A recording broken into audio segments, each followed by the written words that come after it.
Just when I was about to go on stage in front of 1,000 people, my stepsister pushed me from the back and I fell over the audience, ending up in the hospital. All this just because she was jealous of my fame. Hi, my name is Aisha and I'm from Turkey. Please like and subscribe. My parents abandoned me at the door of an orphanage. Growing up at the orphanage, the social workers noticed that my fingers were growing weirdly longer than those of the other kids. So when I turned 7, they decided to take me to piano classes. Your long fingers might just win you a spot to be amongst the stars. Really? That would be amazing. My piano teacher gave me daily lessons, and 1 year later, when the orphanage organized a fundraising event, I played the piano for the first time in front of an audience. After my performance, I received a standing ovation from the crowd. Then later, I was approached by a social worker and a family. Aisha, my darling, these are Serdar and Fasan, your new parents. I raised my eyes, and a beautiful young couple was standing in front of me. Next to them was a girl about my age, too. Hello, dear. This is also your new sister, Fatma. Hello, Fatma. Hello, Mr. and Mrs. Oh, please, call us Mom and Dad. The family that adopted me was crazy rich and took me home in their Rolls Royce. Their house was 10 times the size of the orphanage. As soon as I walked in, Fatma invited me to her bedroom. It was huge.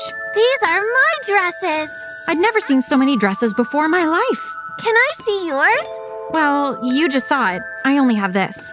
Are you serious?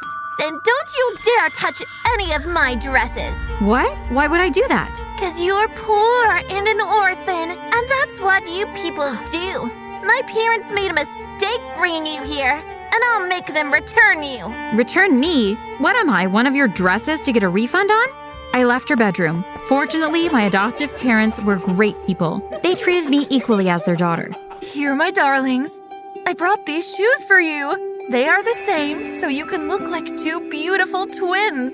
Thank you, Mom. But as soon as Mom left, Fatma went back to being a brat. If you wear those shoes, I'll tell everyone that you talk in your sleep, asking for Mommy. So you better give those to me. I don't care. Mom brought us both shoes, and I'll keep mine. I might be an orphan, but I was no fool. I wasn't going to let my bratty new sister boss me around. Some months later, on my supposed 10th birthday, my adoptive parents finally bought me a piano so I could go back to taking my classes. It was beautiful, all covered in gold. They even hired the same teacher I had in the orphanage, which made me tremendously happy. But as soon as I started my classes, Fatma was so jealous that one day I woke up to find my piano all destroyed. What happened here? Aisha, why would you do this? It wasn't me. It was her, Mom. I saw her. How could you be so ungrateful? We're sheltering you, giving you everything you need, and this is how you pay us back? Unbelievable. Fatma evilly smiled behind her mom's back. I was grounded for 2 weeks, but later they bought me another piano, and this time it was the strongest one, so no one would be able to break it. And I was back in the game. I practiced constantly for 4 years, ignoring Fatma's attempts to discourage me, and I applied for the biggest classical music festival in town. On the day of the festival, my life changed forever. When I woke up that morning, I noticed something weird. My fingers were glued to each other. Fatma! Instead of Fatma, Mom walked into my bedroom. What's wrong? Oh my gosh! What did you do to your hands? Again, Aisha, you are wasting our time. If you don't want to play the piano anymore, you can just say. You don't have to be so extreme. But Fatma did this to me. Stop it! Fatma is just a kid, just like you. Don't make us regret bringing you here. And I wasn't going to make them regret it. I got up from bed, got dressed, and decided to participate in the concert just like that. While on stage, I pulled myself together and decided not to cry in front of the others, just like my teacher had told me. And guess what? I did great and won first prize. Right when I was awarded the prize, Fatma showed up out of nowhere and joined the winner's picture, acting as the sweet sister. From that moment on, she completely changed her attitude towards me. Congratulations, my sister. I was so wrong about you. Well, thank you. The next day in school, she would only stick to me, telling everyone about how great a pianist I was. But of course, all this candy behavior stopped when the cutest guy in school approached me. His name was Ahmed. Hey, Aisha. I stopped playing immediately. No, please keep going. I love how you play music. I turned red, but I kept going. I felt that he was staring at me while I was playing. Oh, Ahmed, what are you doing here? I've been looking for you. And she took his hand and they left together. But she came back alone 2 minutes later. Listen to me, you poor orphan. You had everything you wanted from my life. but Ahmed is mine. Do you hear me? Is he your boyfriend? He might become if you leave us alone. If I ever see you again with him, you'll be in so much trouble. And she left. What was wrong with her? I mean, Ahmed was super cute, but if she wanted him and he wanted her, whatever. There's plenty of fish in the sea. But it seemed like Ahmed was more attracted to me than her because he came back the next day when I was playing the piano. I had my camera turned on for a YouTube video when Fatma came furiously. You asked for it! As she opened a can full of paint and was about to throw it at me, but right then she slipped and the can fell over her, covering her in yellow paint. Ahmed looked at me and then took my hand and we went out to sit under a tree in the school garden, and that was one of the best moments of my life. Aisha, you are a great piano player. I love the sound of the music that you make. Would you like to go out with me? Really? But what's the story with my sister? I thought you liked her. Fatma? I only met her twice. I don't like Fatma at all. What a moron. She did all those scenes just because she was jealous of Ahmed coming after me. I like you. I stared at him. He stared at me. Our lips moved closer and we almost kissed. But right then, Fatma showed up in the tree just like a monkey and threw the rest of the paint at us, making us all yellow. What the heck? I left Ahmed and ran home to tell everything to Mom. But her reaction was unexpected. Listen, I've had enough of your lies. Ever since you got here, you started blaming Fatma for everything. Well, it's not her fault. And even if it was, she's my real daughter. Do you expect me to punish her for things that a stranger says? A stranger? But there was more to it. I discussed it with my husband. We think it's best if we take you back to the orphanage. What? What the heck was that? And they did return me the next day. When they dropped me off in front of the orphanage, Fatma said, I'm sorry. I tried hard to make it work with you, but you just won't listen.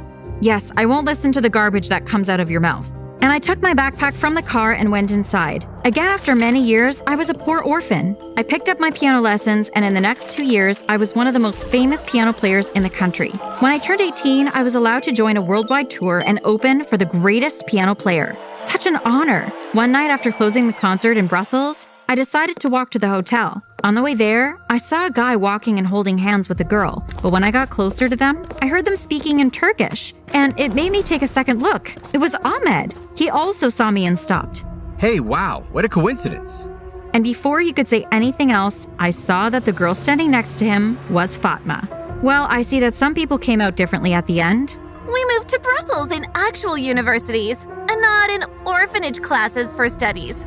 Let's go, honey. We have no time to waste with this useless person. It seemed as if Ahmed wanted to say something, but Fatma pulled his arm and they left. As soon as I got home, I became a little nostalgic and checked my phone for pictures and videos from when I was living with the family. To my surprise, I found a video of when I was playing the piano. And guess what? The time Fatma tried to throw yellow paint on me was caught on camera. I posted it on social media and it reached millions of views overnight. The next day, Ahmed was waiting for me outside a theater I had just performed at.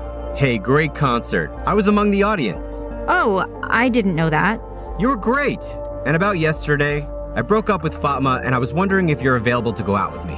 Sure, why not? Let's go right now.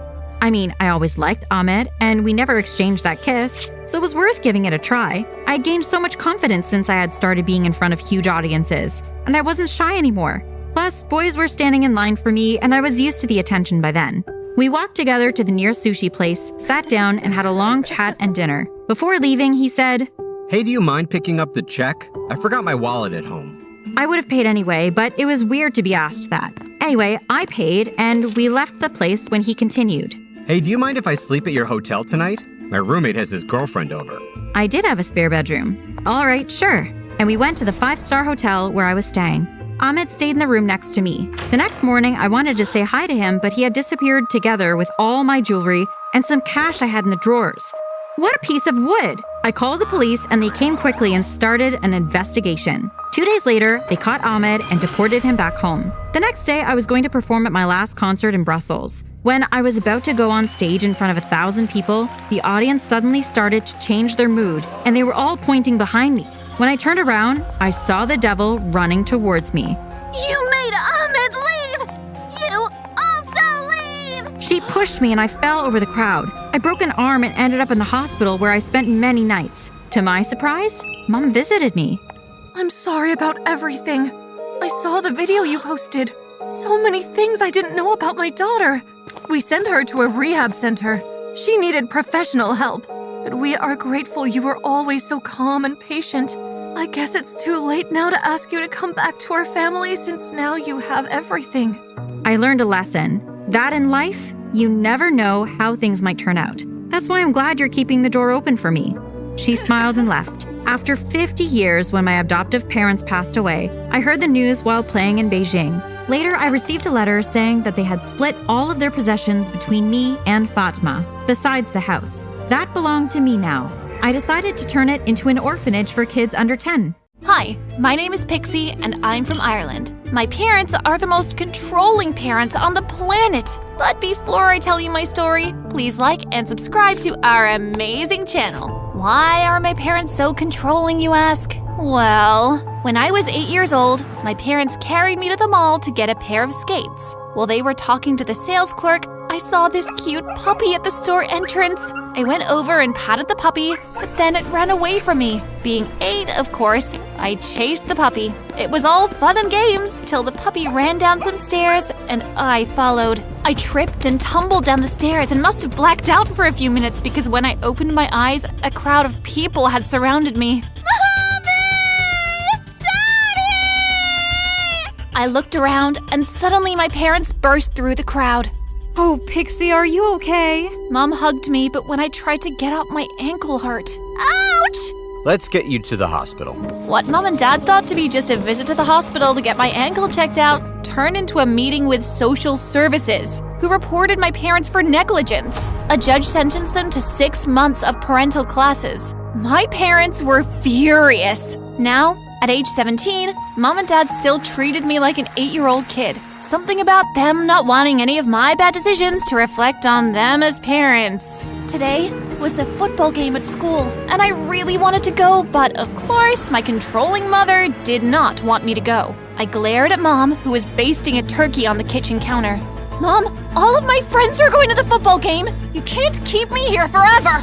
I can keep you here till you're 18. I grabbed the tray from Mom's hands and flung it to the ground. I hate it here. I stormed off to my bedroom and slammed the door behind me. I was totally tired of my parents telling me what to eat, what to wear, and what type of music to listen to. I wasn't even allowed to date. All I wanted to do was go to the game to see Sloan, the cutest boy in the entire school. Over the years, my parents didn't allow me to do anything. But through it all, I had my best friend, Heather, to confide in. So as usual, I gave her a call to complain about my parents.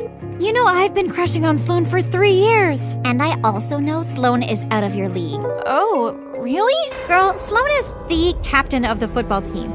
He's at the top of the food chain at school, and you're forgetting one very important detail. Sloan has a girlfriend. Minor details. I'll just break them up, and you'll help me. Break them up? Why not? People break up all the time.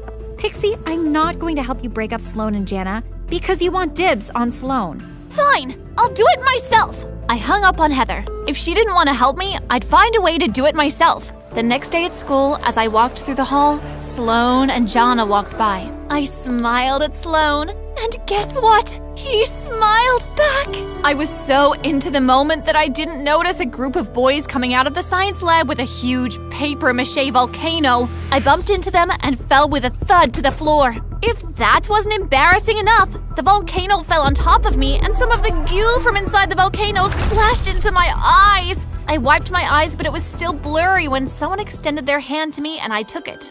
Are you okay? Was that Sloan? Thank you, Sloan. Laughter surrounded me and my face grew red. As if, loser. Your knight in shining armor is Geeky Galvin. I wiped my eyes again, and there stood Geeky Garvin with his acne-covered face, holding a few napkins towards me. I looked in Sloan's direction. Was that pity in his eyes? It felt as though my heart had broken into a million pieces. I covered my face with my hands and ran away.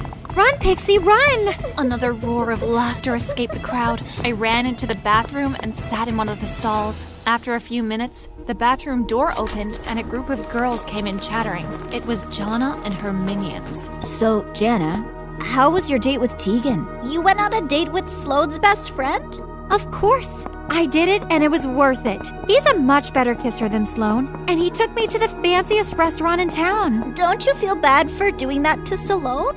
No, should I? I'm the most popular girl in school. Why should I only date one guy? Jonna and her friends giggled. The bell rang and they left the bathroom. I knew what I needed to do. The next day, as I walked into the cafeteria, my eyes fell on Sloan and Jonna. I sat a few tables away, but I kept my eyes on Jonna. All I needed to do was catch Jonna and Tegan in a compromising situation, and Sloan would be all mine.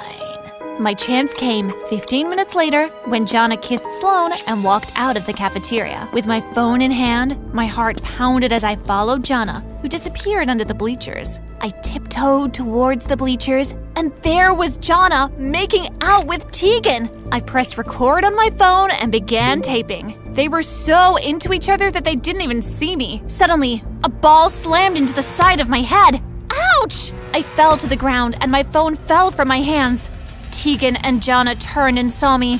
What are you doing here, loser? Jonna looked at the phone on the ground next to me. Were you videoing us? No, I wasn't videotaping anything. I grabbed my phone and stood up. You little liar.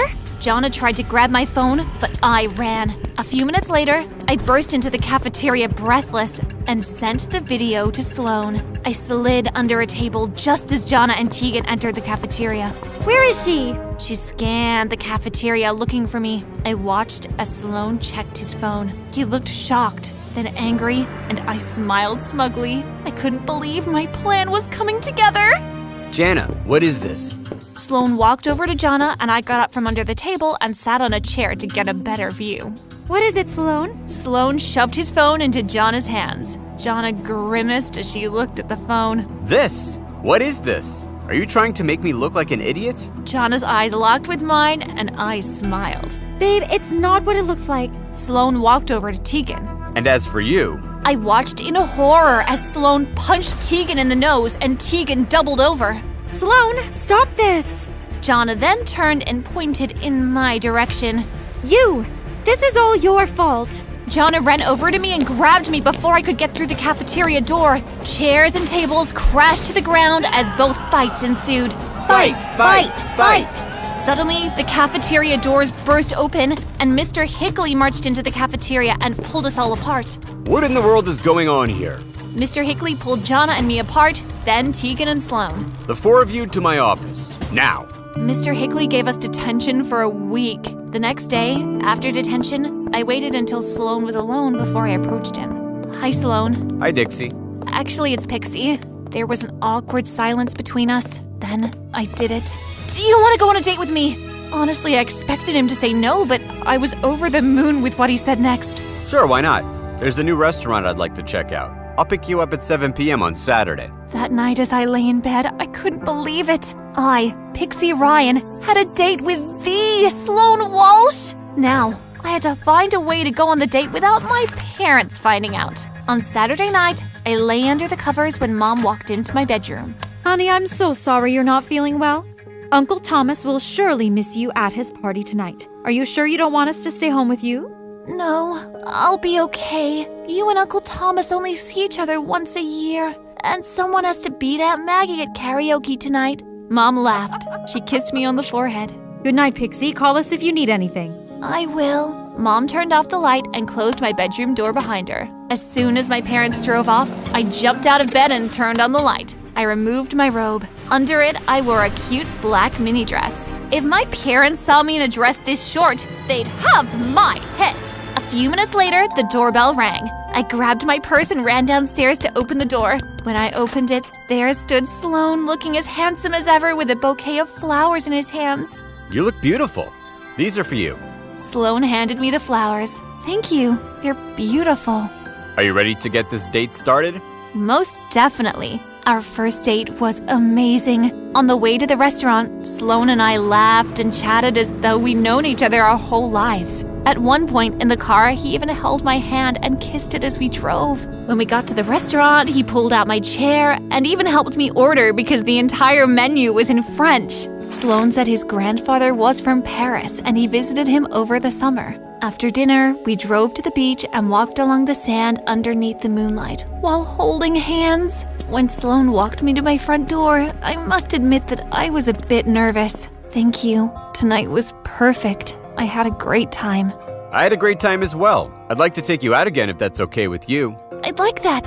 Sloane leaned over to kiss me. I was so nervous. Just as our lips were about to touch, the unimaginable happened. I let out the loudest, smelliest belch ever. I was mortified. Sloane looked at me blankly for a few seconds before he burst out laughing. That was a good one. I breathed a sigh of relief and couldn't help but laugh at myself. Sloane then pulled me into a kiss. I'll see you at school on Monday. Enjoy the rest of your night. I entered the house and raced towards my bedroom. I couldn't wait to tell Heather about my night. I called Heather a few times before she answered. I apologized for how I treated her and she forgave me. I told her all about my night. So you really have Sloane. How do you feel? I feel awesome. It's going to be a bit difficult hiding him from my parents, but he's worth it. Heather and I chatted for a while longer and then hung up. I couldn't wait to go back to school the following week. Monday morning when I arrived at school, Sloane stood by my locker and I smiled. Hi, Pixie. Hi, Sloane. Sloane leaned in and kissed me. When I opened my eyes, suddenly Jonna was there. Her hands were on her hips and she tapped her foot impatiently as her eyes bore straight into my soul. Can I walk you to class? I nodded and Sloane draped his arm around my shoulder. Throughout the day, Jonna found ways to make my day miserable. First, she spilled her smoothie on my clothes during the second period. Oops. Then after science, when I got to my locker, it was sealed shut. Can't get your locker open, loser? In math class, Mr. Johnson told Jonna to get rid of her gum, and guess where she got rid of it? Yup, you guessed it. She stuck it in my hair. I had to grab some scissors and cut it out. After lunch, the janitor left a bucket of dirty water in the hallway. Jonna snatched my bag from my shoulder and dangled it over the bucket. Pixie, your bag looks a little dirty. Let me clean that up for you. Jonna dumped my book bag in it while her chump friends laughed. That afternoon, I spoke to Sloane about it, and he said he'd take care of it. The next day, I saw Jonna and Sloane in a heated argument. When he approached me, he smiled. You don't need to worry about Jana anymore. Let's just say her father works for my father, and I told her if she ever messed with you again, her father wouldn't have a job. Thanks, babe. I kissed Sloane. Our relationship was great. It was a bit tricky at times having to sneak around, but I guess that was one thing that made it so much fun, the fact that I wasn't allowed to do it. But then, something happened that altered my future forever. It was the school's Halloween dance. Sloane was Batman and I was Catwoman. At the Halloween dance, we were having a great time. I went to get Sloane and I some drinks, but when I returned, Sloane was kissing someone dressed in the same costume that I was. Sloane! Sloane looked up in shock. I pulled the costume off from the mysterious Catwoman, and Jonna had the biggest smirk on her face. I'm sorry, babe. I thought it was you. Sloane, Jonna is a whole foot taller than I am. How could you not know it wasn't me? Just take me home. I've got a better idea. Why don't we take you home? My eyes widened. I turned slowly and came face to face with my very angry parents. Mom! Dad! What are you doing here? You're asking us what we're doing here while you're in that tight leather outfit looking like a stripper? You're leaving now, and your father and I decided to send you to boarding school until your 21st birthday. Jonna gave me a wave as Mom grabbed me by the arm and dragged me to the car as Dad followed behind. Mom and Dad pulled me out of school, and 2 days later, we were loading the car with my things to send me off to boarding school. As I packed my suitcase, in the back of the car, Heather walked up. Hi, Pixie. I'm sorry that you have to leave. So am I. I guess I deserve it. I shouldn't have meddled with Jonna and Sloane's relationship. Just then, Mom walked out of the house. Hi, Heather. How are you? Pixie, honey, are you all packed? If we're going to catch our flight, we need to leave now. I sighed and hugged Heather. I'll miss you! I'll miss you too. I promise to write every day. Heather and I pulled away, tears streaming down both our faces. Mom and Dad got into the car, and I hopped into the back seat. I rolled my window down. The car was about to roll off when Heather tapped the trunk of the car and Dad stopped. Heather ran to my window and hugged me. Then she whispered something that made my pores raise. Pixie, one more thing before you go. I told your parents about you and Sloane. I was the one who sent them pictures of you at the Halloween dance. Jana was just the icing on the cake.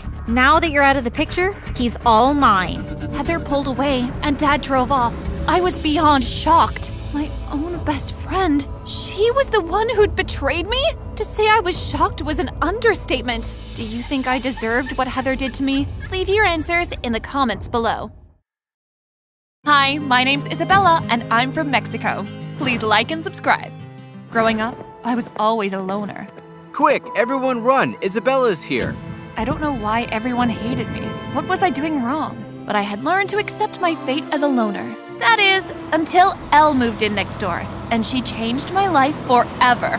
The first time I met Elle was when I was 8 years old. Isabella, go down the road and buy some tortillas. See, Mama? I rode down on my bicycle, but suddenly my tire popped and I went tumbling down. Look out! I screamed as a car came racing towards me. It was too late. I was gonna die! Then suddenly, I saw a flash of blonde hair and suddenly I was on the side of the road out of harm's way. A girl had just saved me from certain death. Muchas gracias! You just saved my life! The girl looked up at me. You need to be more careful. What's your name?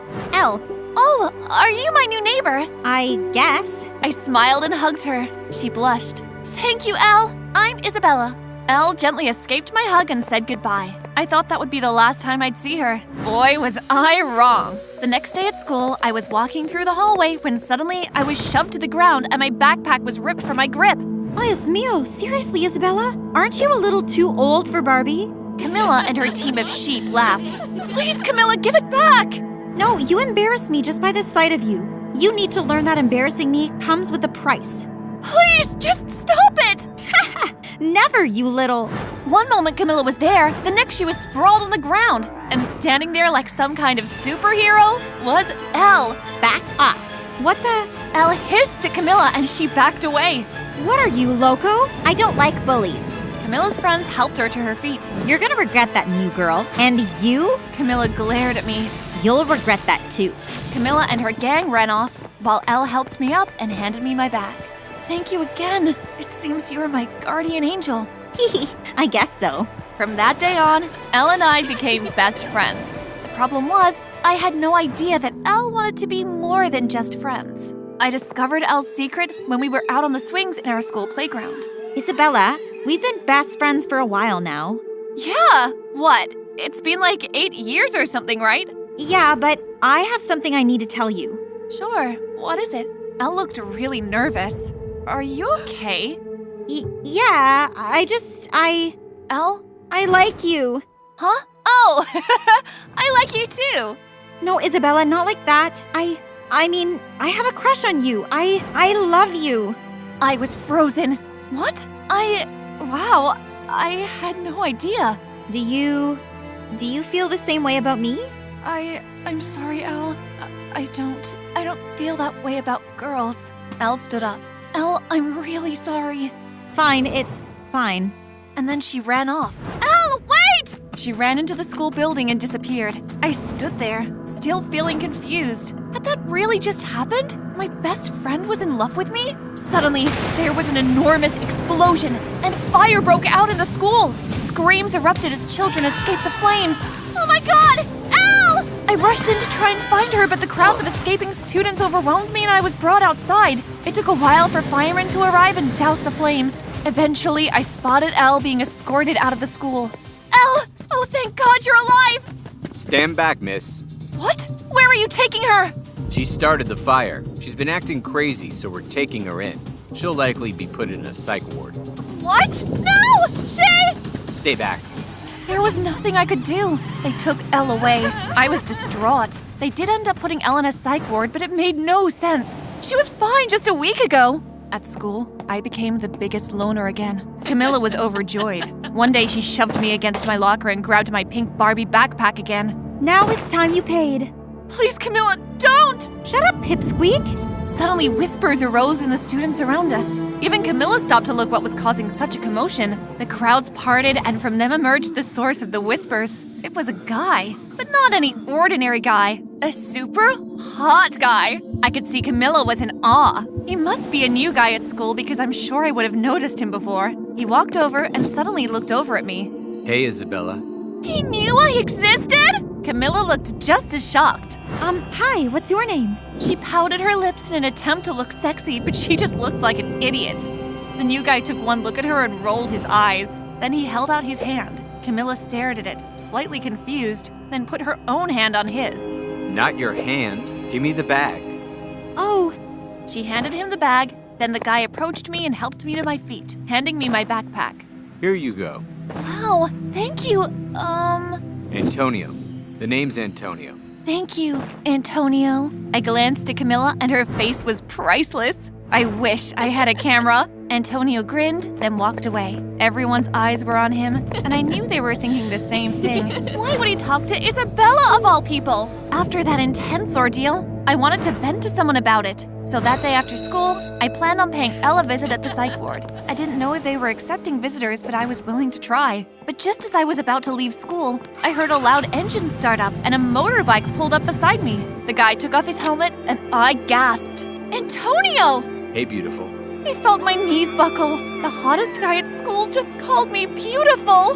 Where are you off to? I hesitated. Could I tell him about Elle? I decided to go for it. I'm visiting my best friend Elle. She's, at a psych ward. Oh, that's cool. But I wouldn't go if I were you. Why not? Because I know the psych ward doesn't take visitors. En serio? Yes, really. Oh, okay. Listen, you want to go for a ride? It'll be quick. I should really try to visit Elle, but there was this handsome guy offering me a ride on his motorbike. These opportunities didn't come often. Sure, I hopped on and he handed me a spare helmet. Hold on tight, sweetheart. We zoomed down the street and he took us around this scenic view along the cliff. The sunset was gorgeous. It was so romantic. Finally, he dropped me off at my house. I was really into him. I was about to say something to thank him, to say anything really, when he leaned in and kissed me on the cheek. My heart nearly exploded then and there from excitement. I like you, Isabella. Thank you. What do you say to dinner tomorrow at El Diablo's? 7 p.m.? Yes! Yeah, sure. Antonio smiled, then zoomed off again on his motorbike. What a night. The next evening, I waited at El Diablo for Antonio to arrive, but the clock approached 8 p.m. and Antonio still hadn't shown up.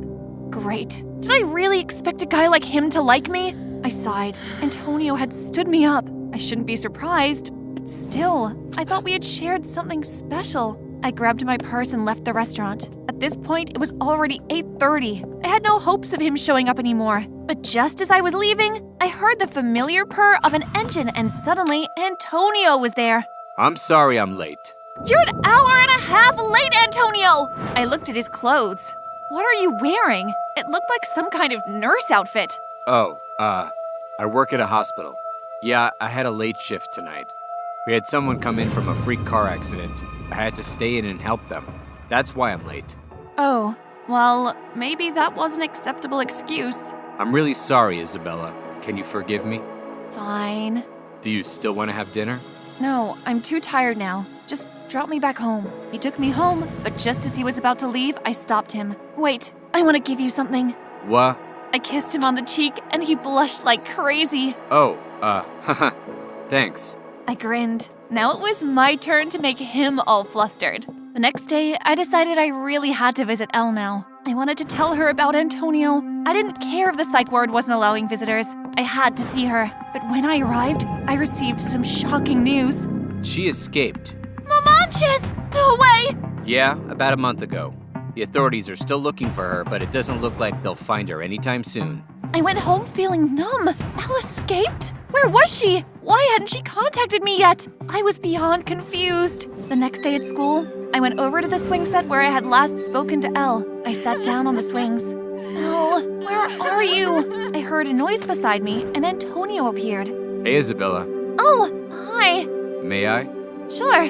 Antonio sat down on the swing where Elle had sat. I've been looking for you all day. Oh, really? Yeah, I really need to tell you something. I suddenly got deja vu. Elle had said the exact same thing in this exact same spot. Freaky. Sure. What is it? Yes? I'm in love with you. Antonio! I love you and I want to be with you. I want you to be my girlfriend. Will you?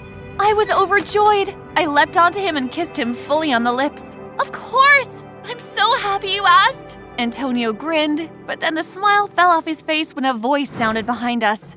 Oh, look, the two ugly ducklings finally got together. We turned around to find Camilla and some guy next to her. What do you want, Camilla? My boyfriend Andre and I want to go on the swings, so hop off, losers. Yeah, leave already. Fine, No. Why should we leave? Antonio, let's just...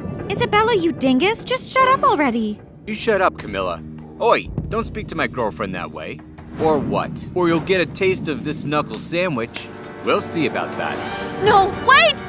Too late! Andre swung his fist at Antonio and they got into a huge fist fight. Camilla and I backed away as they fought each other. Get him, Andre. That's right. Get him. I looked in horror as Andre grabbed at Antonio's face, digging his fingers into his skin. But then, Camilla and I both started screaming as Andre seemed to be pulling Antonio's skin right off his face. Okay, Andres, that's enough. But he didn't stop, and suddenly, Antonio's face fell on the floor. Ah! Antonio! I rushed over, but when Antonio looked up at me, I felt sick to my stomach. It wasn't Antonio. It was Elle! Elle? What the? What? Isabella, I can explain. Elle? Antonio was Elle? But how? What? None of this made any sense. Had she done this to trick me? To get back at me? But we just kissed. Oh, this was wrong on so many levels. Isabella, please. No! You stay away! Wait.